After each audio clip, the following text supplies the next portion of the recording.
Hello friends, welcome to the current affair session for 14 October 2022। Start करेंगे MCQ से। First question है, इनमें से कौन सी एजेंसी है जो multinational joint anti terror exercise को होस्ट कर रही है? इसका करेक्ट आंसर है option B, that is national security guard. Second है, where is the first conference of the Agni campaign was organized? इसका करेक्ट आंसर है option A, that is Leh. Third है, which of the following agencies has released the global forest sector outlook 2050 report? Correct answer is option B, that is food and agriculture organization. Fourth है, 81st annual session जो है Indian roads Congress का, ये कहाँ पे inaugurate किया गया है? इसका करेक्ट आंसर है option A, that is Uttar Pradesh. Current affairs देखते हैं आज के। न्यू प्रेसिडेंट बने हैं ऑस्ट्रिया के। प्रेसिडेंट का नाम क्या है? अलेक्जेंडर वैन डेर बेलन। ये नाम आपने याद रखना है। ये री इलेक्ट हुए हैं। इससे पहले ये इलेक्ट हुए थे 2016 में। ये इंडिपेंडेंट कैंडिडेट खड़े हुए थे इलेक्शंस के लिए। इससे पहले जब ये प्रेसिडेंट बने थे उस टाइम पे ऑस्ट्रिया की ग्रीन पार्टी के ये कैंडिडेट थे, बट इस बार ये इंडिपेंडेंट कैंडिडेट खड़े हुए थे। ऑस्ट्रेलिया की लोकेशन देख लेते हैं। मैप पे आप देख सकते हो ऑस्ट्रेलिया एक लैंड लॉक्ड कंट्री है। और बॉर्डरिंग कंट्रीज कौन सी है? जर्मनी, चेक Republic, Slovakia, Hungary, Slovenia and Switzerland. तो ये आपने याद रखना है। एंड कैपिटल क्या है ऑस्ट्रिया की? That is Vienna. नेक्स्ट देखते हैं नॉर्थ स्ट्रीम। कुछ लीकेजीज पाई गई हैं जो नॉर्थ स्ट्रीम पाइपलाइंस हैं।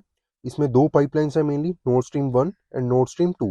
ये कहाँ पे लोकेटेड है? Near Denmark and Sweden.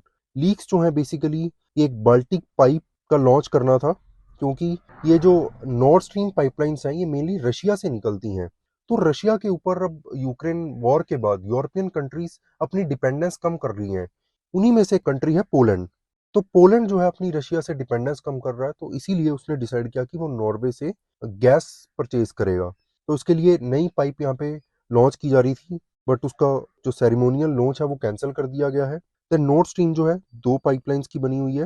North stream 1 जो 1224 kilometre under water gas pipeline है। बायबोक एक रीजन है नॉर्थ वेस्ट रशिया का, वहां से लेकर लब्बिन तक ये चलती है। लब्बिन कहाँ पे है? जर्मनी में।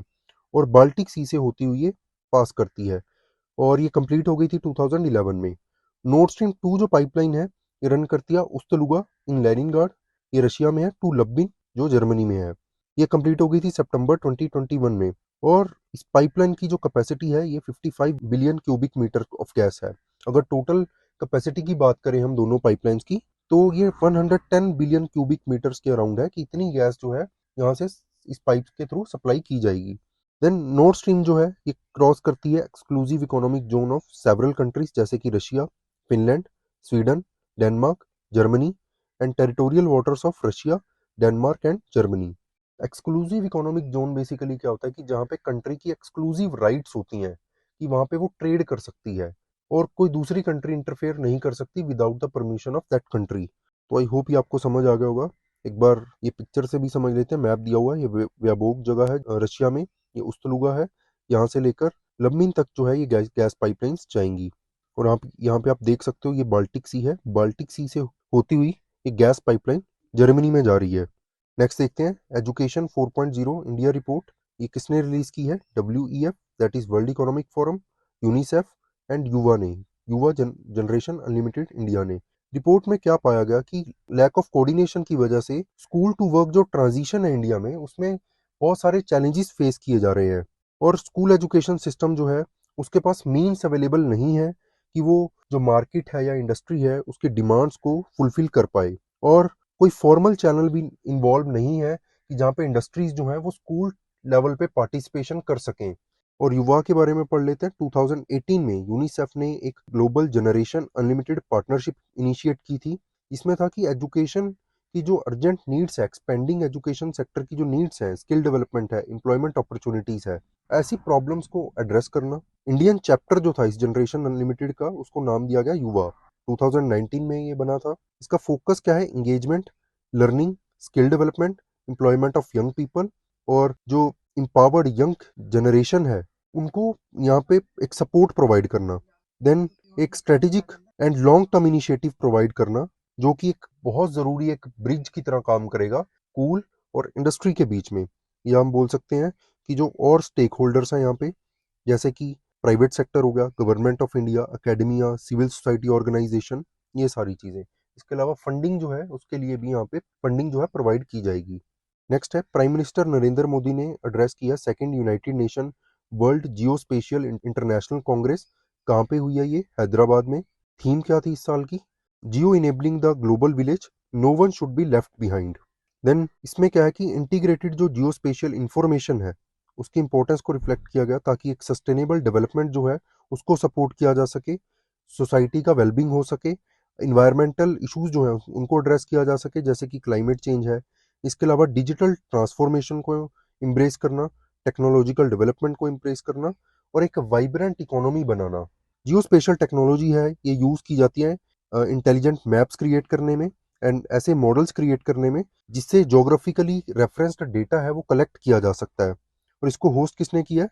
Ministry of science and technology ने, government of India. United Nation world geospatial international congress के बारे में पढ़ लेते हैं। 2011 में एक डिसीजन लिया गया था 24/2011 को। United nation economic and social council की एक कमेटी थी, committee of experts on global geospatial information management.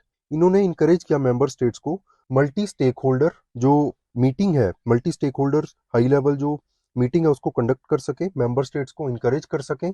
और इसके लिए एक प्लेटफॉर्म इन्होंने प्रोवाइड किया है, ग्लोबल प्लेटफॉर्म, कि एक कॉम्प्रिहेंसिव डायलॉग जो है उसको प्रमोट किया जा सके। देन एम क्या था इस कांग्रेस का? कि एक कन्वीनिंग और पार्टिसिपेटरी इंक्लूसिव इन्वायरमेंट प्रोवाइड करना जिससे कम्युनिकेशन बढ़ाई जा सके, नॉलेज इन्हेंस की जा सके, और जियो स्पेशल इंफॉर्मेशन जो है उसकी मैनेजमेंट की जा सके। देन इनॉग्रल जो ये जियो स्पेशल इंफॉर्मेशन कांग्रेस का सेशन था, ये हुआ था डेकिंग में, जिंगजियांग प्रोविंस में, नवंबर 2018 में।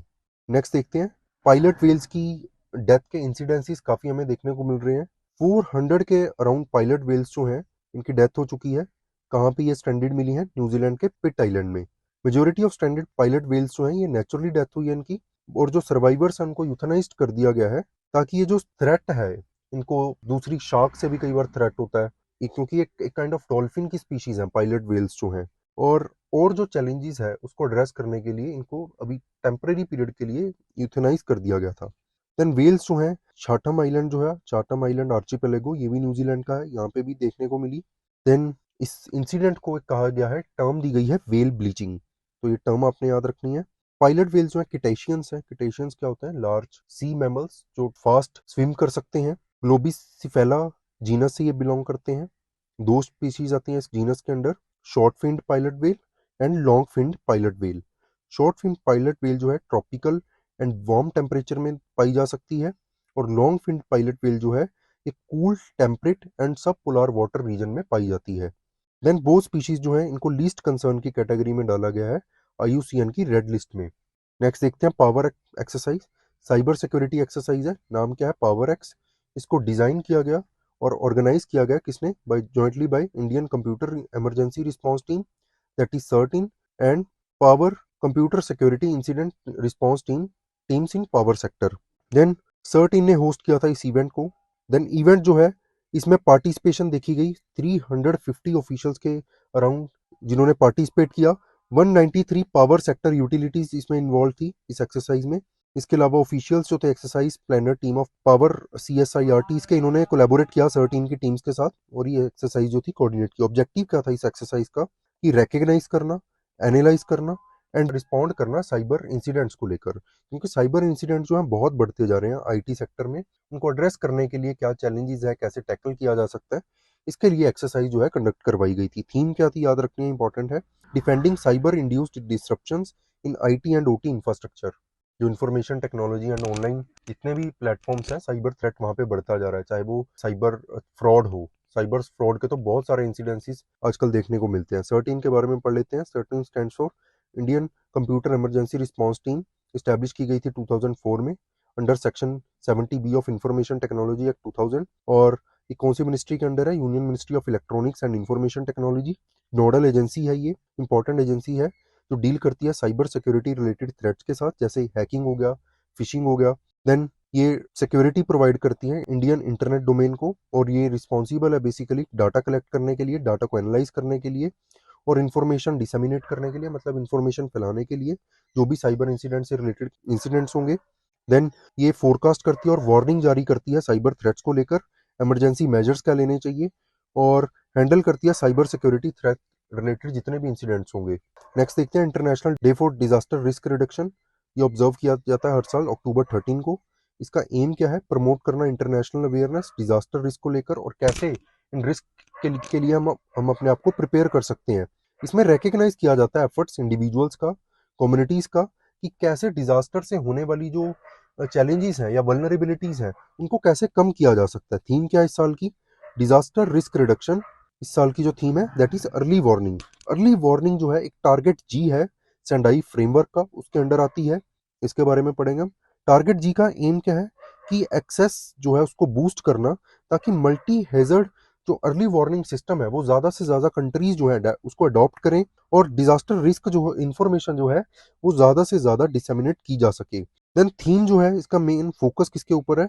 On the importance of covering every individual across the world, कि जितने भी इंडिविजुअल्स हैं पूरे वर्ल्ड में, इनका टारगेट है कि उनको जितना हो सके उतना कवर किया जा सके, और डिजास्टर जो है उनको अर्ली डिटेक्ट किया जा सके। देन अर्ली वार्निंग जो है प्रोवाइड की जाती है 24 hours before the disaster strike, कि डिजास्टर जब स्ट्राइक करने वाला है उससे 24 घंटे पहले वार्निंग प्रोवाइड की जाती है, और जिससे कि जो डैमेजेस हैं उनको 30% तक कम किया जा सकता है। देन ये फर्स्ट टाइम इस्टेब्लिश जब किया गया था, international day for disaster risk reduction जो ऑब्जर्व किया गया था 1989 में, इसलिए कि एक ग्लोबल कल्चर जो है उसको प्रमोट किया जा सके। कैसा global culture? Disaster risk mitigation का, कि जो डिजास्टर से रिलेटेड रिस्क है उसको कम करने का जो यहाँ पे इशू है उसको प्रमोट किया जा सके। देन 2015 में थर्ड वर्ल्ड कॉन्फ्रेंस जो थी डिजास्टर रिस्क रिडक्शन को लेकर, ये हुई सेंडाई में, और उस टाइम पे एक तोहोकू नाम का अर्थक्वेक एंड सुनामी जो थी इसने स्ट्राइक किया था जापानीज कोस्ट को। देन अर्थक्वेक जो था ये मोस्ट पावरफुल अर्थक्वेक था जो जापान में रिकॉर्ड किया गया था, and fourth most powerful earthquake था मॉडर्न हिस्ट्री का। देन उसके बाद मेंबर स्टेट ने डिसाइड किया कि वो सेंडाई फ्रेमवर्क जो है ऐसे डिजास्टर्स के रिलेटेड जो रिस्क है उनको रोकने के लिए उन्होंने सेंडाई फ्रेमवर्क अडॉप्ट किया।